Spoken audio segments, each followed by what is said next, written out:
estamos otra semana más en otro podcast más de cine y hoy tenemos el placer de tener con nosotros a Alicia Núñez. Muchas gracias, Alicia, y sobre todo una de los talentos de mayor proyección del cine de animación y este año tiene un cortometraje seleccionado a los Goya. Todos nosotros, todo un honor, tenemos aquí a Alicia Núñez. ¿Qué tal, Alicia? ¿Cómo estás? Muchísimas gracias. Muchas gracias. Muy bien. Estupendamente empezando aquí la Ok, semana súper a gusto. ¿Qué tal? ¿Cómo estás tú? bien, perfecto. Lo que quisiera saber es una cosa, que ¿cuáles son tus referentes y qué película te marcó para decidirte a dedicarte a este oficio, que es el bonito oficio de la animación? A ver, esa pregunta en verdad es complicada, porque responder con una sola película, al final yo me paso el día repitiendo que la animación es cine y que es solo una técnica y que es cine, igual que cualquier otra película de imagen real que veas. Pero es cierto que yo para acabar decidiéndome a hacer esto no fue un día que yo dije, vi esto y dije, me tengo que dedicar a la animación. Yo desde pequeña he visto muchísimas las películas de Disney mientras estás creciendo, Wallace and Gromit. Entonces, sé que Wallace and Gromit a mí me impactó mucho por la parte artesanal que tiene, todo lo que hacía el estudio Arman en aquel momento. Y Mary Poppins me la veía en loop, me acuerdo, me la veía en loop y me la veía muchísimas veces. Y puedo decir que esas me marcaron muchísimo. Obviamente luego uno va creciendo y me acuerdo que de ver tanto contenido infantil, luego llegó Miyazaki y luego llegó Miyazaki luego a mi vida, que obviamente Miyazaki lo había sacado antes, pero bueno, ya a mi vida llegó más tarde y llegaron muchas cosas de Asia, como Paranoia Agent, que es una serie, y al ver que efectivamente podías contar cosas para todos los públicos, aunque fuera animación. Eso sí me dio un impulso de decir, "Ah, de aquí soy yo. No, no sé dibujar, pero de aquí soy yo". Así que sí, digo, creo que es una mezcla de muchas cosas, pero el haberme pasado toda la infancia, yo digo, esto no es que me sienta orgullosa, pero mis hijos ahora ponen las canciones de Disney y las películas y te puedo cantar la película y decirte los diálogos de principio a fin. Supongo que eso al final algo cala, pero por supuesto no quería dedicarme a algo que fuera solo para niños, sino a algo que pueda contar historias para todos. ¿Y cómo fueron tus principios? Ja. ¿Cómo fueron mis principios? Fueron buenos realmente, porque yo tuve la suerte yo me especialicé en guión.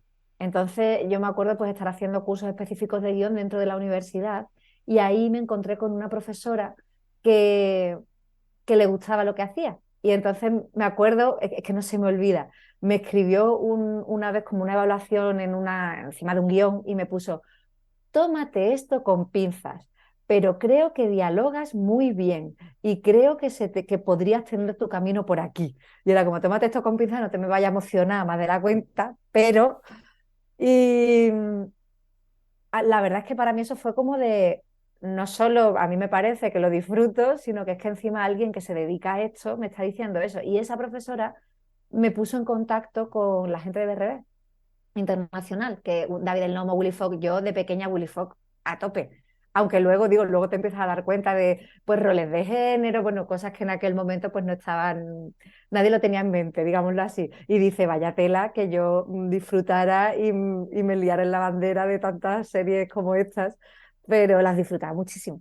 Entonces, la verdad que para mí fue un sueño que me pusieran en contacto y que me dijeran, sí, sí, vente a hacer prácticas. De hecho, el chico que estaba dirigiendo la parte de desarrollo en aquel momento era de Sanlúcar y cuando vio que yo era de Jerez le hizo muchísimas gracias, bueno, de Cádiz, pero tiene la familia en Sanlúcar.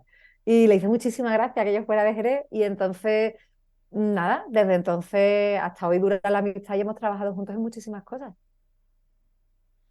¿Y por qué razón la animación? ¿No te llamó más el cine o otro? Ahora que ya estoy metida en todo el berenjena de la silla, contamos así las historias, si no paro de decirme, tío, de verdad, con lo poquito que tardan, a ver, poquito entre comillas, que también tardan lo suyo, por supuesto, pero comparado con un corto de animación o con cualquier cosa de animación, la animación necesita todavía más gente, más dinero y, y mucho más tiempo. Entonces yo de verdad, yo me pongo a pensar últimamente y digo, si yo lo que quiero es contar historias, ¿por qué la animación? Es verdad que después de 18 años dedicándome a esto, yo sé cómo se hace cada proceso, conozco a la gente del medio y hay una parte del hecho de hecho a mano, de lo artístico, de que aunque el cine también es un arte, no lo tiene tan potenciado el hecho de tú acabar dibujando, de los animadores que no sean actores, sino que le pongan su alma y sean ellos los que actúan, pero a través de un muñeco, aunque sea en 3D, pero que al final es como un monigote. A mí eso en realidad me atrae muchísimo. Digo, ya luego yo me he dado cuenta, fíjate, cuando falleció mi abuela, con todo esto del corto, yo me acuerdo que fuimos a su casa y yo descubrí que a escondillos detrás de unos cajones allí atrás, había como un montón eran tuppers en verdad, fiambreras, llenas de botones, llenas de hilos, llenas de telas, pero digo, telas así que no, ya no sirve para nada, que es para tapaboquete básicamente, como cosas de coser. Y yo me agarré un par de esos tuppers y dije, para mí, por favor, tengo ahí de vez en cuando coso botones en tela y lo pongo ahí. El hecho eso de hacer algo con las manos, de coser, que luego al final en el corto, de hecho, me acabé metiendo bordado. Pero sí es verdad que el cine solo de imagen real le falta ese empujoncito, pero sí es verdad que me lo planteo todos los días, ¿eh? Últimamente digo, ahora estoy con el siguiente corto y digo, ¿y no podría contar esto en imagen real y ya está? Y vamos un poquito más rápido, pero no, por ahora la animación tira, por ahora la animación tira.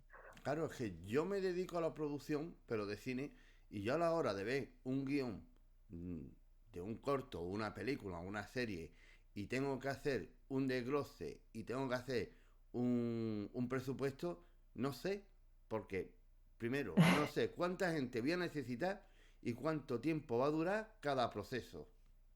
Claro, es que aunque sí es una técnica y es cine, si no estás muy familiarizado con la técnica, a la hora de hacer un presupuesto así es que no vas a poder hacerlo. Necesitas a alguien que efectivamente sepa de eso. Eh, sí, porque todo es cine, pero al final es lo mismo que una película que tenga un montón de efectos especiales de imagen real. Si tú no estás familiarizado con meterle un montón de efectos especiales, pues no vas a saber calcularlo, ni el coste ni nada. Entonces al final necesitas a gente especializada en eso que pueda hacerlo. Mm. Bueno, y si es defecto, también necesito una persona que sepa integrarlo bien. Un supervisor, Claro, supervisor de efecto con el croma que diga, esto lo vamos a hacerlo de tal manera para que el momento de incrustar la imagen real con los efectos quede bien.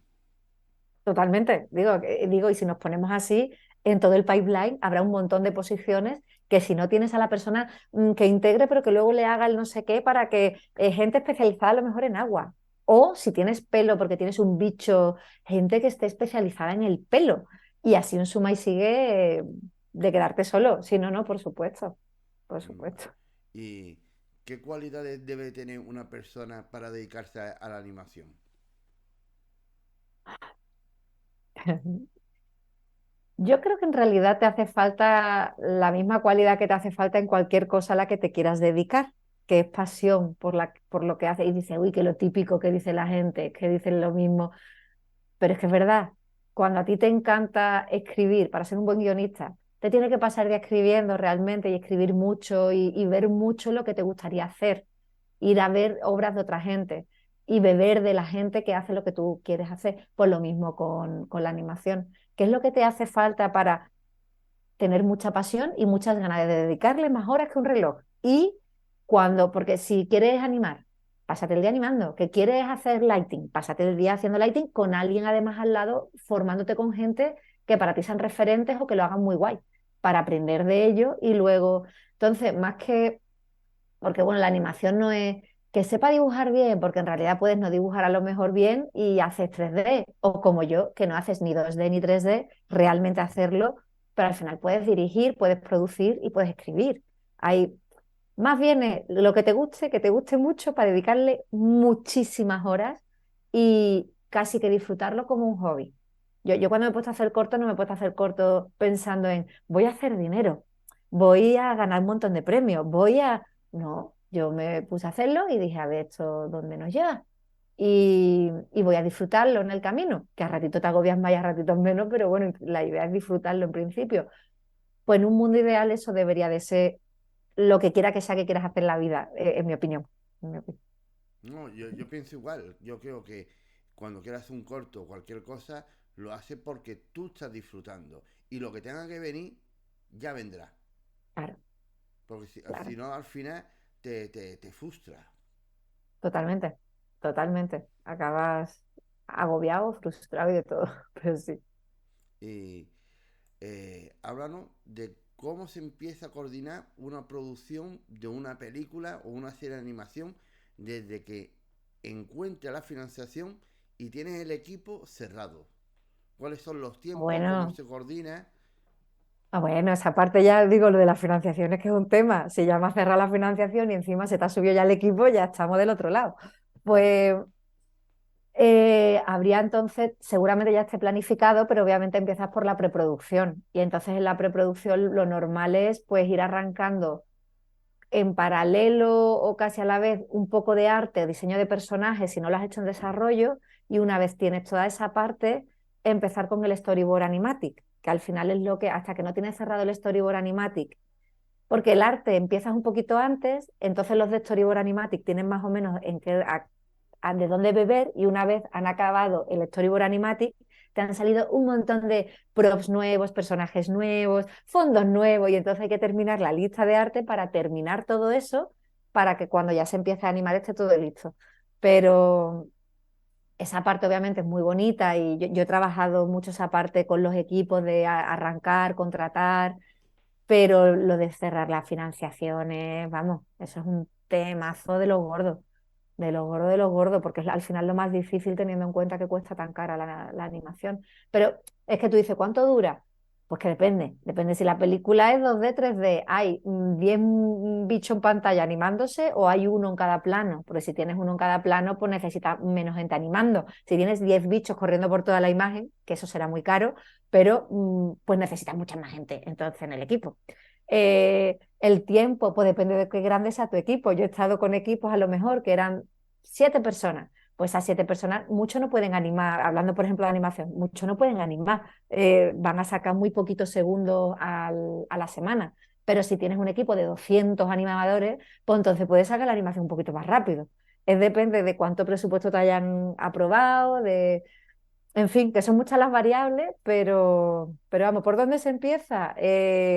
A caballo entre el arte y luego el storyboard animatic y hasta que cierras el paquetito ese completo antes de entrar a la producción, a la animación. ¿Y cómo es tu trabajo como directora en un cortometraje? Porque digamos que tiene que saber coordinar a todo el equipo. Sí, digo, mi única experiencia como directora ha sido en La Primavera Siempre Vuelve y ha sido a distancia además, fue en pandemia, pero digo, igualmente yo lo hubiera hecho igual porque todo el mundo estaba trabajando en su trabajo normal, entonces tuvimos que hacerlo en tiempos libres y a distancia, todo. Pero sobre todo para mí lo importante es tener muy claro cuando haces el guión y el storyboard animatic, que al final el animatic, la movie que se crea es como un en Guarriponcio dibujado tu corto, más o menos, para decirlo, con el tiempo y tal, y la música de referencia, es intentar cerrar eso muy, muy, muy bien para que si por lo que sea tú no te puedes expresar o no te explicas lo suficientemente bien, el equipo tenga la referencia muy clara igualmente ahí, que eso te pueda completar mucho. Pero digo, para mí la verdad es que la dirección de tú como trabajas como directora es como, pues lo he hecho solo una vez, ahora voy a hacerlo una segunda, pero no te puedo decir cómo se hace eso normalmente porque no se ha repetido todavía. Pero sí, digo, para mí es que fue todo muy nuevo y era todo muy, era como bueno, como esto no va a salir, lo vamos a ir haciendo poco a poco, pero a ver cómo va saliendo. Entonces, eh, también te digo, haber estado con tantos equipos de gente, yo he llevado a 200 equipos, 200 personas de un equipo entre India y México y hablar con la gente todo eso al final tiene mucho en común con llevar a la gente para adelante y terminar de tener todas las piezas unidas para acabar creativamente. La diferencia es que no es organizar en sí, sino es intentar que creativamente tu visión esté ahí, que tiene un puntito más de pulido diferente, pero tiene cosas en común. tiene cosas en común de la energía, de cómo se mueve, de qué hay que hacer y creo que una cosa me habrá servido para otra. Pero te digo, es que no te puedo hablar de cómo estoy yo haciendo esto porque es la primera vez que lo hago. Entonces no se ha repetido. Y después, una duda que tengo. Supongo que dirigir actores hechos por animación tiene que ser más fácil. Porque digamos que tú no tienes que darle indicaciones, tú ya lo estás creando. Lo que pasa es que la dirección de voces, normalmente si tienes a actores. Es verdad que un actor que está acostumbrado a estar delante de la pantalla no siempre es capaz de hacerte una buena voz para un proyecto que solo sea pura voz, porque al final un actor, su, su cuerpo y todo se ve en pantalla y eso sirve para transmitir. Cuando tú estás grabando en animación a un actor, por mucho que él se mueva y él actúe, al final lo que queda guardado es la voz, la pura voz, y es luego los animadores que tienen que terminar de completar todo eso. Pero fíjate que yo no sé si es más fácil, porque al final cuando tú tienes un actor, tú trabajas con esa persona el personaje. Y entonces tú tienes a esta actriz, y entonces tú estás trabajando al personaje. Cuando tú tienes animación, tú tienes a lo mejor a 8 animadores, 9 animadores que te van a animar a ese personaje. Vale. Y tiene que ser coherente todo el rato. Entonces, los tics que tenga el personaje, si hace mucho, yo qué sé, pues se toca mucho el pelo así, o tienes que hacerlo de la misma manera, o los movimientos, o lo mismo, yo qué sé, hace una sonrisilla de lado. Tiene que estar todo muy bien indicado para que los 8 lo puedan hacer de la misma manera y luego no te brinque cuando vas el plano y digas, "Pero esto parece que son personas diferentes, el personaje no es coherente". Entonces, no sé yo si es más fácil. Digo, hay un trabajo, es verdad, de buscar el personaje, de cómo se mueve, de tal, que sí es en común, pero al final aquí es eso, son muchos animadores o varios animadores los que al final van a llevar para adelante, además de haber tenido antes tú que dirigir las voces y tener, digo, nosotros al final en el corto no es dialogado, pero hay reacciones.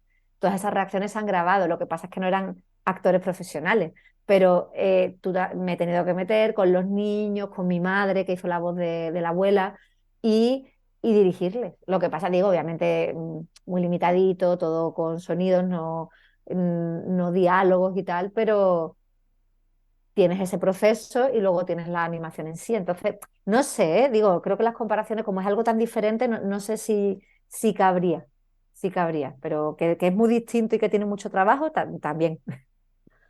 Eres guionista, directora, productora, pero ¿dónde disfrutas más en el proceso creativo? Yo disfruto muchísimo los arranques. De hecho, ahora yo soy directora de desarrollo de cine en una compañía y me encanta lo que hago en Anima. Me encanta.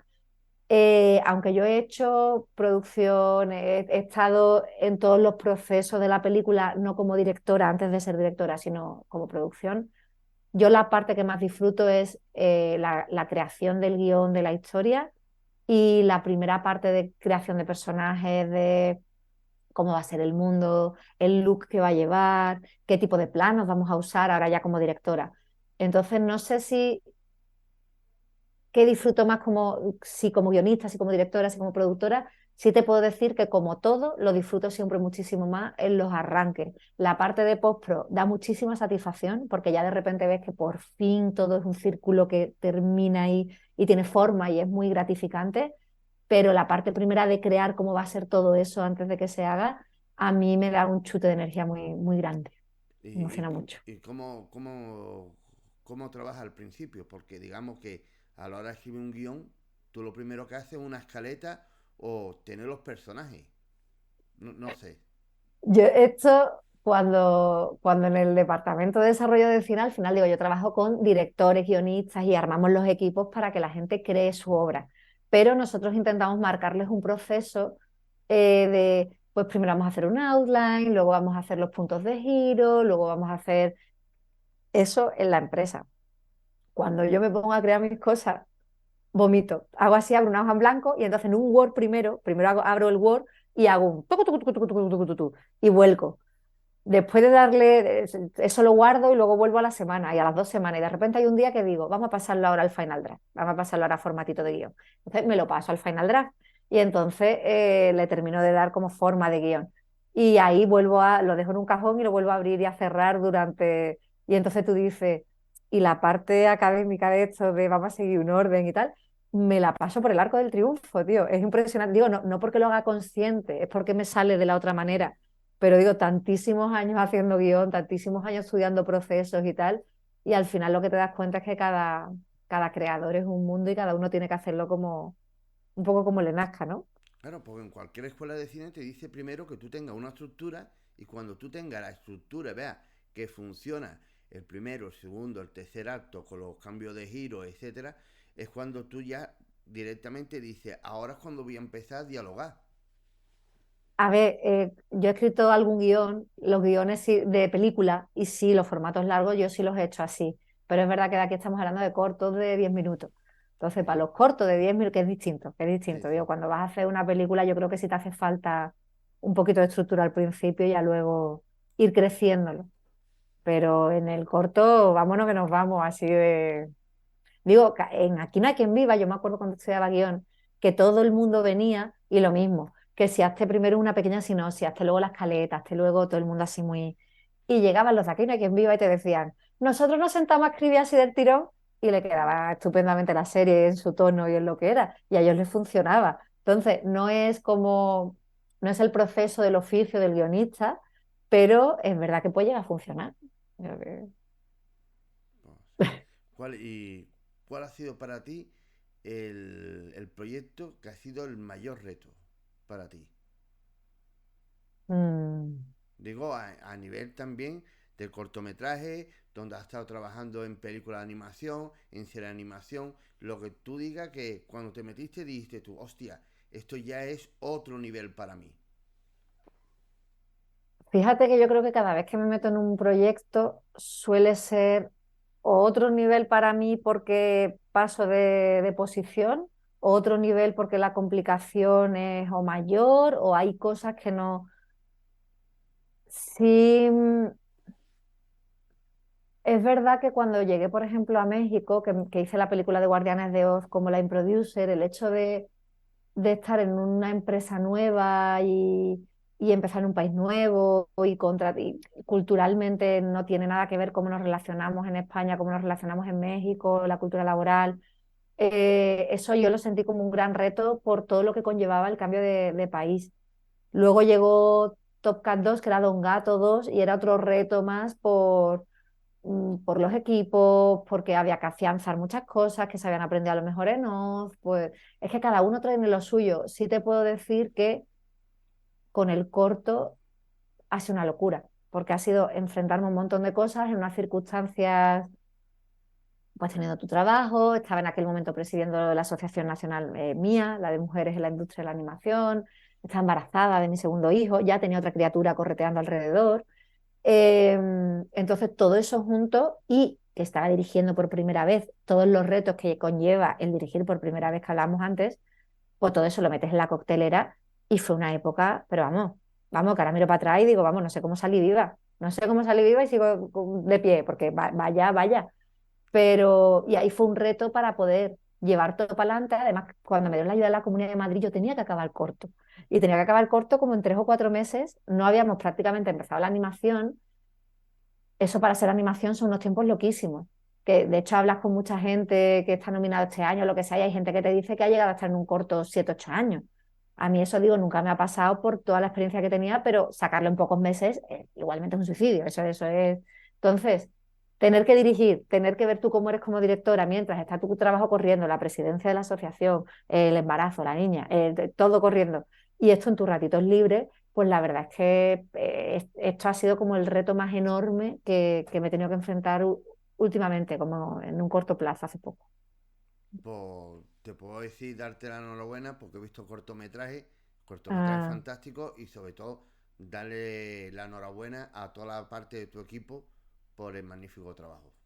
muchas gracias a las 63 personas que hay en crédito, que vamos, un altar. Porque, Yo siempre les digo, porque dime. ¿cuánto tiempo tuviste desde que te dieron? Porque imagino que cuando te dan una ayuda te dan unos plazos de que tiene que entregar el cortometraje. Es que Cuánto lo que tiempo tuviste pasaba, por saberlo? Cuando realmente me lo dijeron, piensa que era el año de la pandemia. Las Vale. cosas estaban en ese momento muy locas. Eso tenía que haber salido en mayo y nos avisaron la última semana de julio. Y había que entregarlo la primera semana de noviembre. De la última, desde que me confirmaron, fue en julio. Yo me fui al banco a pedirme una hipoteca, porque no, a un crédito, porque es que si no, no salía, en agosto. Y yo la primera semana de noviembre tenía que estar entregando el corto. Hostia. Entonces, digo, eso para animación que suena, bueno, mujer, tenía ahí 3 meses.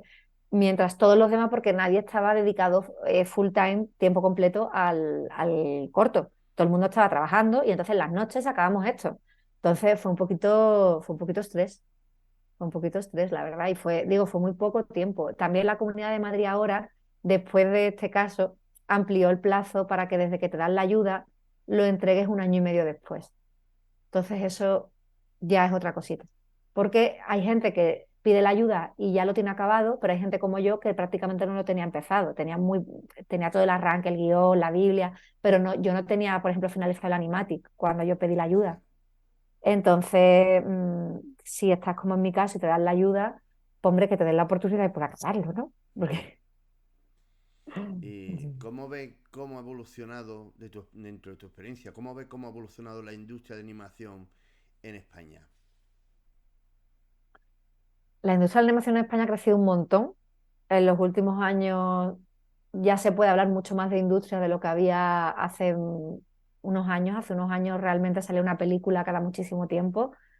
Em, Se siguen contratando a los equipos y se tiene que dejar a la gente ir cuando acaba una película porque no hay producción seguida tan constante dentro de los estudios, eso es verdad. Nos falta un poquito para terminar de crear de verdad una industria fuerte, fuerte, aunque hay estudios como Skydance o Lightbox, ahí va poco a poco, que están consiguiendo crear como una infraestructura donde no tengas que estar creciendo y decreciendo todo el rato.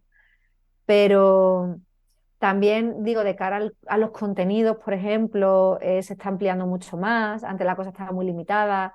Ahora se hace más animación de cualquier tipo, para cualquier público. Eh, las plataformas para esto, no solo obviamente en animación, sino le han dado un vuelco a todo el cine y a toda la manera de consumir audiovisual de una manera loquísima.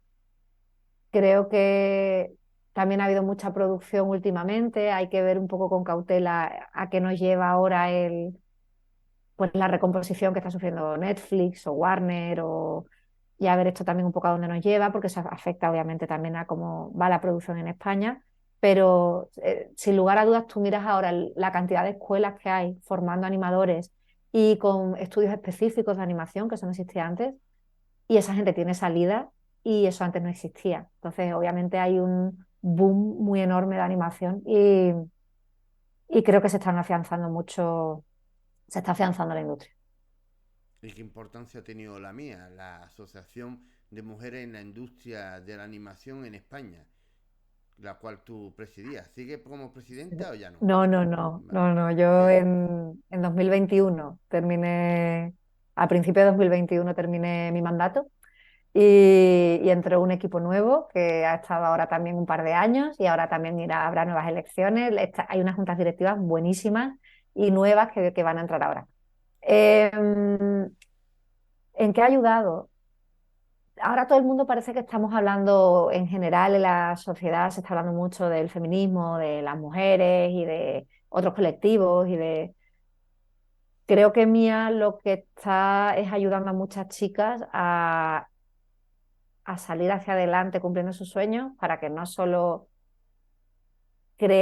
para que crean que pueden, para que tengan referentes, para que sepan que tienen un deber moral con respecto a la sociedad, porque la animación, aunque yo digo que es para todos, es verdad que obviamente tiene un marcado signo infantil en muchas productoras o muchas producciones que se hacen.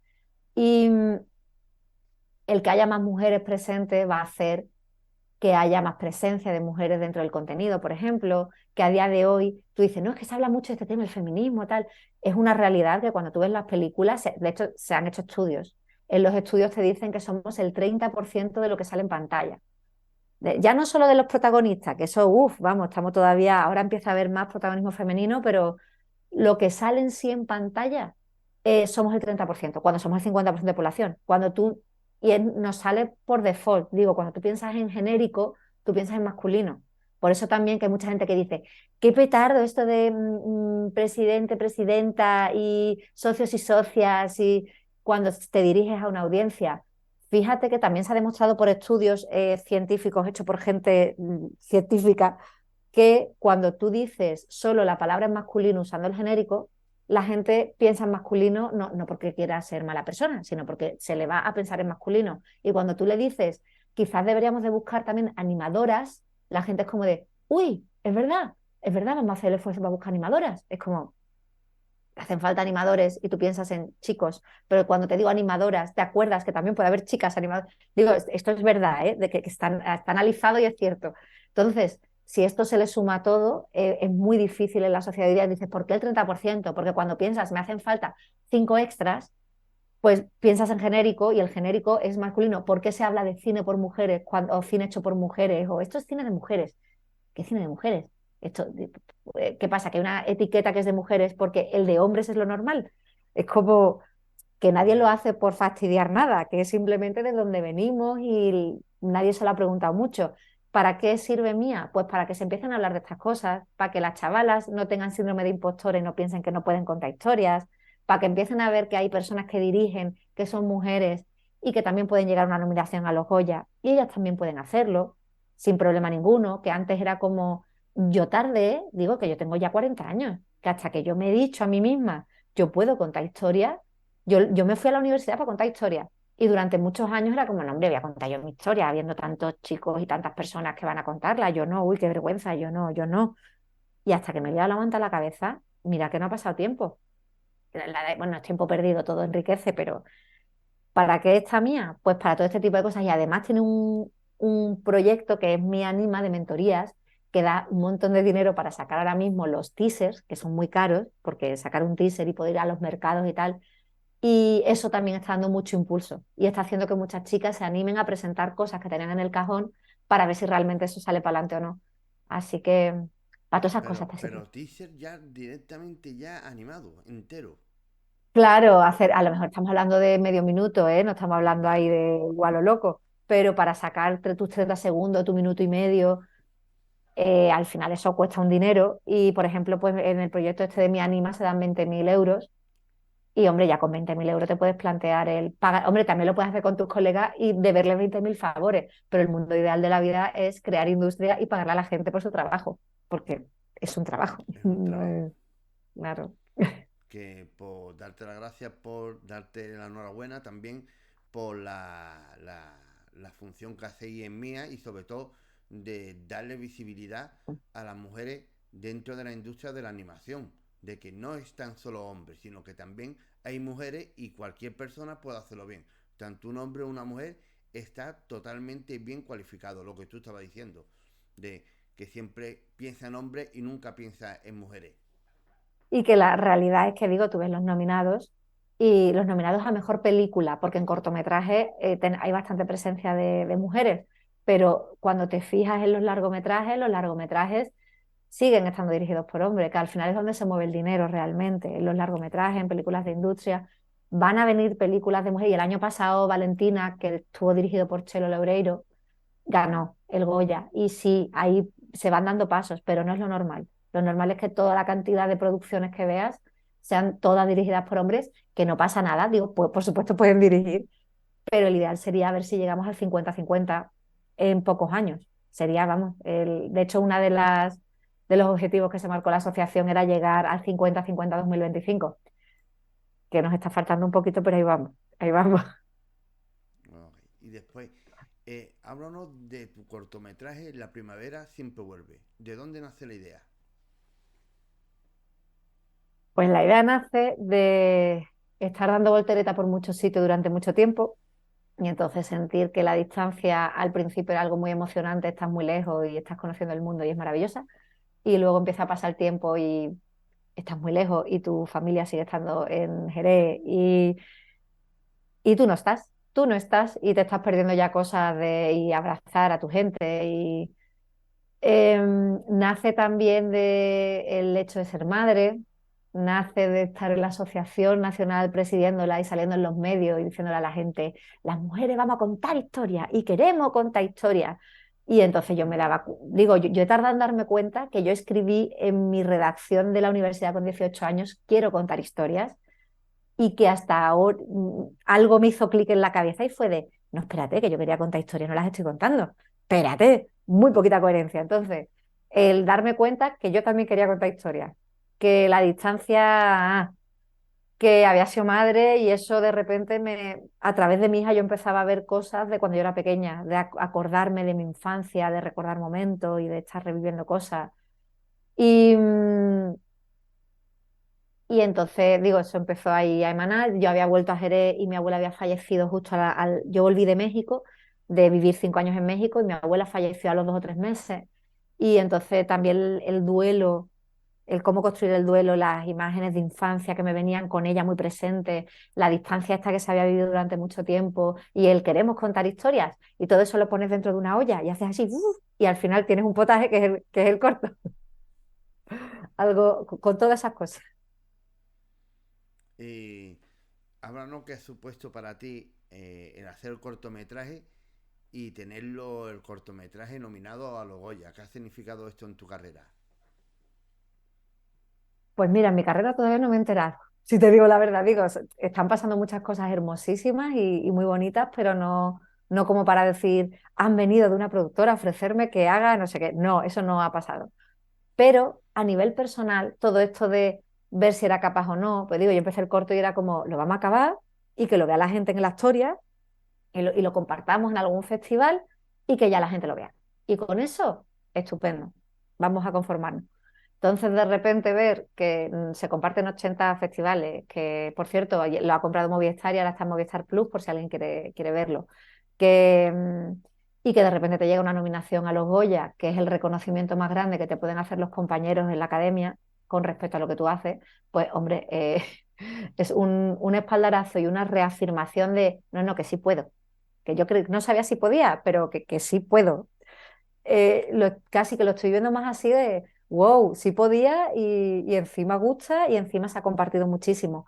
Es verdad que se está compartiendo más ahora con todo esto de la nominación porque nosotros estamos saliendo ya del circuito de festivales y de repente pues ha empezado la gente a verlo más y a interesarse mucho. Y digo, estas navidades en Jerez, la gente parándome, digo, gente que conocía y gente que no conocía. ¿Qué te he visto en Onda Jerez? Qué orgullo que la gente envuelta en la bandera del cine y del Goya y de todo, porque una jerezana estaba nominado. Eso es, vamos, digo, para mí casi que es lo más grande que me ha podido pasar. De cara a mi carrera, pues no lo sé. Digo, ahora voy a hacer el segundo corto y cuando esté en el segundo corto y ya eso avance y consiga un productor o productora, porque esta vez no me lo quiero producir yo, ya te contaré de, no, sí, pues mira, me sirvió para conseguir un productor que se armara todo más fácil o lo mismo, ¿no? No lo esté. Digo, pero ahora mismo, a día de hoy, yo todavía no me he enterado de un cambio diferente, porque realmente yo sigo en mi posición, sigo trabajando con la misma gente para México, Los Ángeles, tal, y yo sigo con eso realmente ahora mismo. Y para terminar, ¿qué consejo daría a los nuevos cineastas que se quieren dedicar a la animación o al cine? Mm. Tiempo, que le dediquen tiempo y que aunque alguien le diga, no, eso es muy difícil, no, de eso no se come, aunque tengan razón y puede que no se llegue a comer a ratos, que tiren para adelante. Yo sí creo que, porque había gente que me decía, uff, es que yo quiero contar mi historia, yo algunos directores o directoras, yo no quiero tanto pues, que si los festivales, que intenten entrarle a todo eso de los festivales, de conocer a la gente, porque eh, todo esto del aprender y de crear cine es algo muy comunitario y lo que nos trae al final el seguir enriqueciéndonos y el conocernos y el luego seguir creciendo en premios y en cosas suele ser el que tú te bebas y te metas dentro de todo este circuito, de todas las cosas que están pasando, que de normal el público general a lo mejor no están conscientes de festivales. Hablo desde los pequeñitos de corto, de que yo aconsejaría que esa parte la cuidaran, que parece que es como, no, no, me tengo que meter en estudiar cine y en ver cine. Sí, hay que ver mucho cine, hay que estudiar mucho cine, te tiene que apasionar y no parar de hacer lo que quieras hacer, lo que sea, que era lo que hablamos al principio. Pero que la gente también le entre quién hace lo que yo hago, dónde puedo encontrarme con esta gente, dónde puedo compartir. A lo mejor salen luego pues dinámicas para crear juntos o no, y todo eso también es importante trabajarlo. Ok, pues muchas gracias por aceptar la invitación y para mí ha sido todo un placer poderte entrevistarte. Muchísimas gracias a ti. Muchas Pues, gracias. pues gracias.